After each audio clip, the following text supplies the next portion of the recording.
All right, guys. Well, real quick, we are getting ready to head out for a awesome day.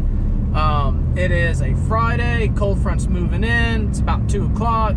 We're gonna get headed to a spot I've been wanting to hunt. I normally hunt it every year. It's public land. No idea what's like the fields are planted, anything like that. At the least, we're gonna try to get on some oaks that might be dropping. There's some pin oaks I know that are they drop every year, and there's a crap ton of them. So I guess I'll see you at the field.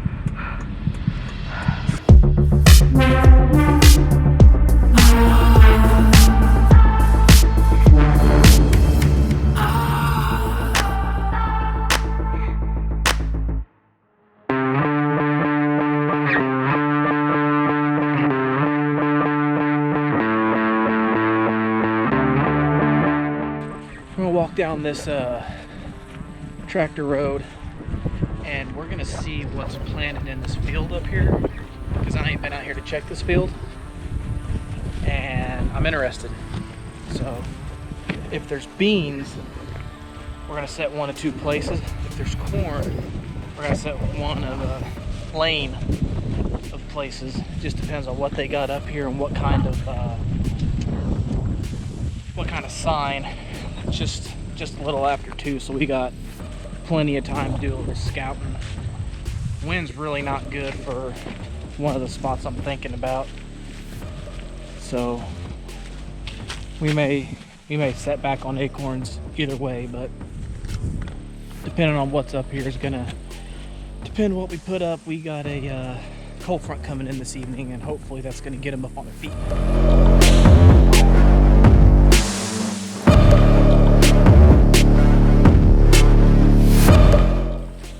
I guess we're having a little bit of a drought over here on this property. All of the beans are quite a bit darker than some of the other adjacent properties, and the water, well, where I'm walking right now would normally be a pond, and as you can see, it is just dried out, dried up, tracks everywhere, right? And it's a relatively warm day, so I'm kind of iffy if I should set over water. I think that'd be like a middle of the day. I might try that tomorrow, like middle of the day. Like come in, set up in the morning, and then wait for that, like first time they need to get up and feed, they're looking for water, because a lot of what I'm seeing that's been eaten is all the green parts of the beans, and it doesn't really look like they're hitting the actual bean pods themselves yet. It's still kind of hot for that, and that's a lot of carbs to be processing. So I think what we're going to do is we're going to go back into the woods a bit, and I mean, this is just tore up with deer prints. You know they're coming through here and getting a drink. But what we'll probably do is go set on acorns and greenery, because it is still hot today. And then tomorrow, cold front comes in, and ideally what we're going to be able to do is then sit over these beans.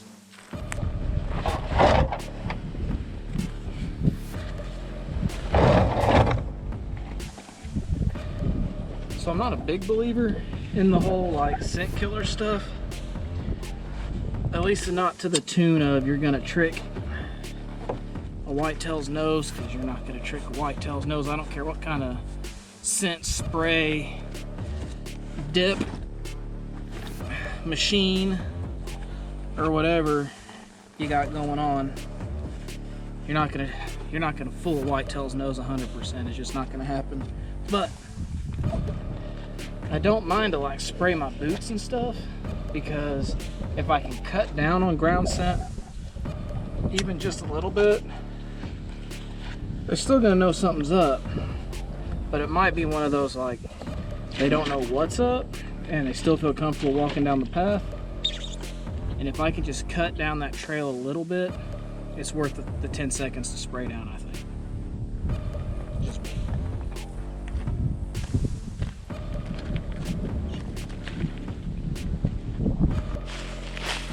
Well, I ran into a little boy that was gonna come out here and hunt kind of this general area. he said he had to stand about 30, 40 yards in. I'm like 50, 60 yards in. I ain't seen it stand. So wherever he's got it, it's in a good spot. But I was in here last year and passed up on a couple spikes and small does. There are acorns back here on the ground, so I'm gonna push in a little bit further than where he's at and let whatever walks he can have. And we kind of talked, and I wasn't bothering him if I go a little further, and he ain't bothered me being up here, so maybe we can help each other out and bounce deer back and forth to each other. The wind's perfect for it.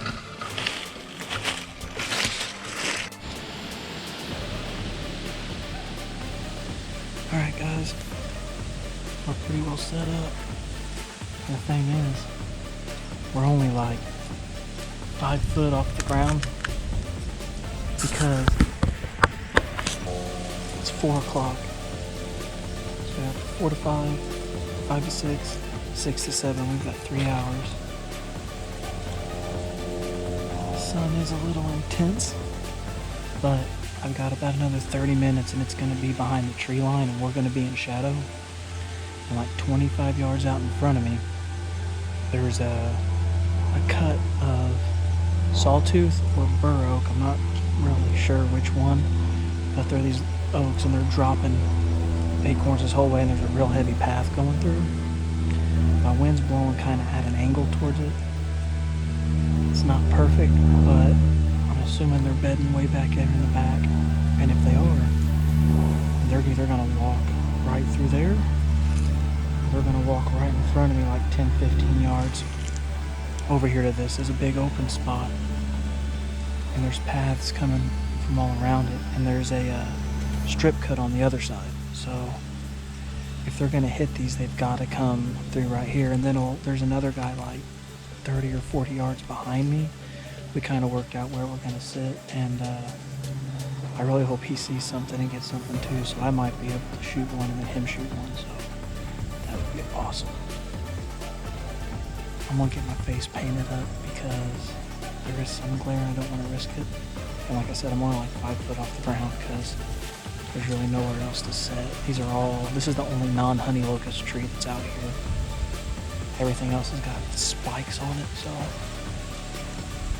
let's see what happens, y'all.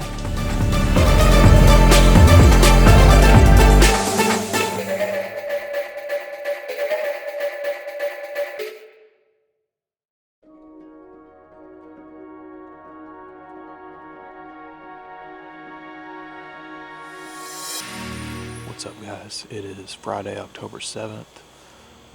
Nice little cold front coming through, the first cold front of hunting season. It's been in the low 80s all week, so I think it's about 58 right now, cooling down. So cold front coming in, got a north wind shooting across my back over this bean field.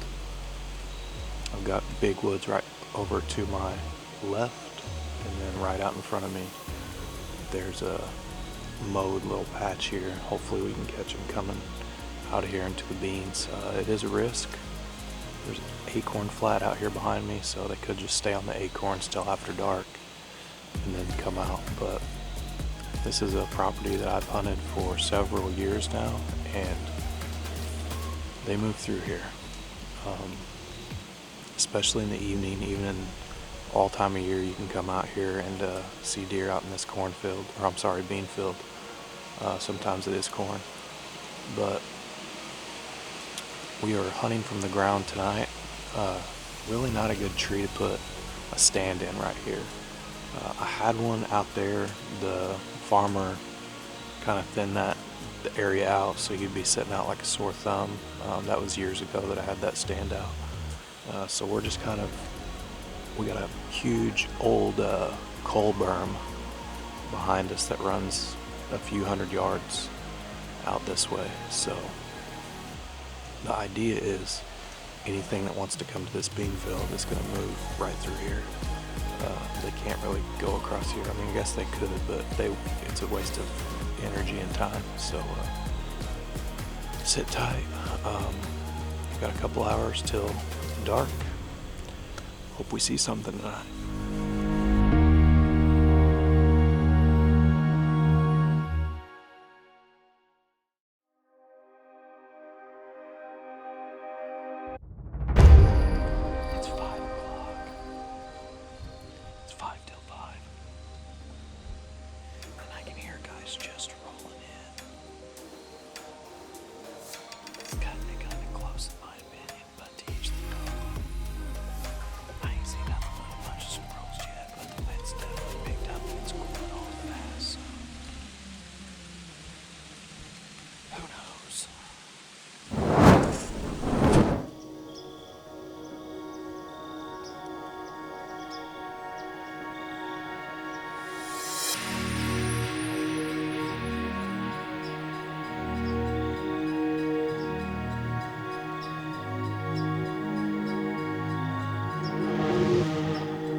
don't know how long. Dude, I was a draw for like 3 minutes, maybe a minute. I hit her. Sounded like it may have, I don't know. I didn't hear her crash. I know I hit her though. I heard the thump.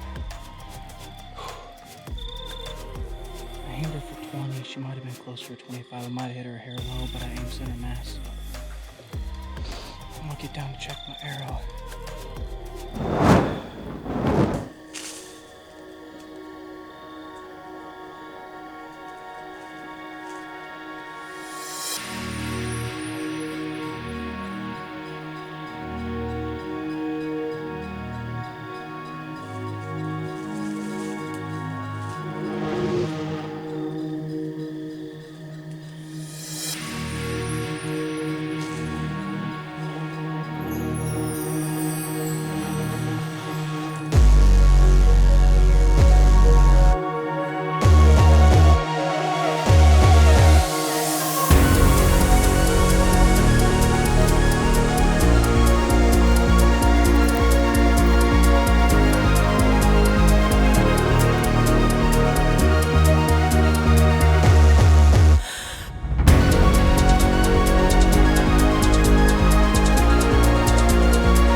They wouldn't come in on me, so I had to come out of the woods. I know I hit her. She was at 30 yards.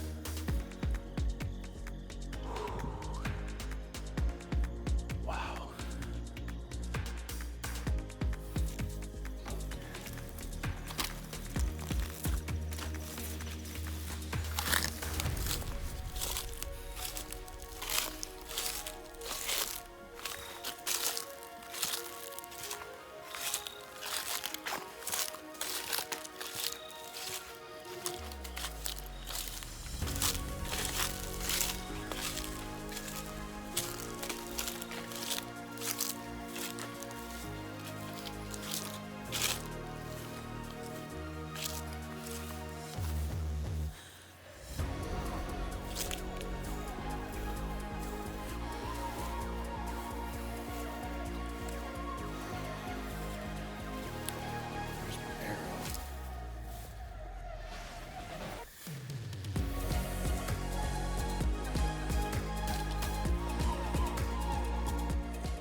Go back and grab my flashlight.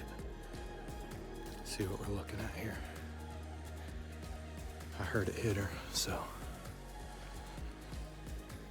hopefully it was a good shot. All right, guys, so one got Dustin. Well, Dustin came and got me. And we're gonna go try to find this deer. Oh, we got Super Dog. And if people are asking stuff, you can answer them or whatever. But hopefully it's a good shot. I got everything I need to get her out of the woods on hand. And man, it got cold. It dropped to like, Yes, it did. like at max 40 right now. So we let her lay in the truck overnight. It'll be all right. Definitely. It opens up right here.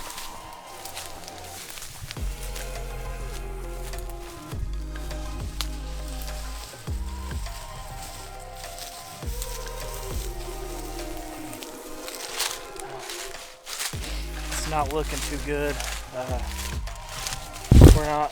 The dog's not picking up on anything. We ain't finding any blood. We know it's hit. Just kind of sucks. But we have only been out here for about 5 minutes, but still, this dog's a good dog, and he usually grabs a trail and takes it. So, what's that? Oh, he said he's on it. All right. Oh, there we go. Good doe. Okay. All right, guys. That's good. Good boy. Yeah, she's fat, man. Yep, that's what I thought. It exited a little back. Whew. We found her. Like I thought, you know, I hit her a little bit. The back of the ribs, exited kind of far to the back. That's what I thought. It's kind of the only shot she gave me. It's a big old doe for around here, man. This is a good deer, so we're gonna get her all taken care of, get her gutted. We're probably only 50 yards from the road, so we'll just drag her to the road and drive the truck up and get her. So I like the sound of that. yeah, Team Hunter, getting it, man. All right, guys. Not the best ideal situation for lighting. I got a flashlight in this hand, but oh, maybe there we go. We recovered her, so wasn't the greatest shot. Actually, I'm really not going to doubt my shot. She was very alert that I was there, very aware of my presence. I'm sure you'll see in the video that she jumped the string pretty good. I think she was already on her way forward by the time the arrow hit her, so it was a little back. But evidently it did enough damage. She really only went 80 to 100 yards in wide open field. The blood wasn't great, but it was pretty well going straight after it made the first curve. So I actually just kind of marked my last blood and just walked out to the edge of the wood line here and looked to the left, the right. There she was. So worked out, one doe in the books. Now the real work comes in.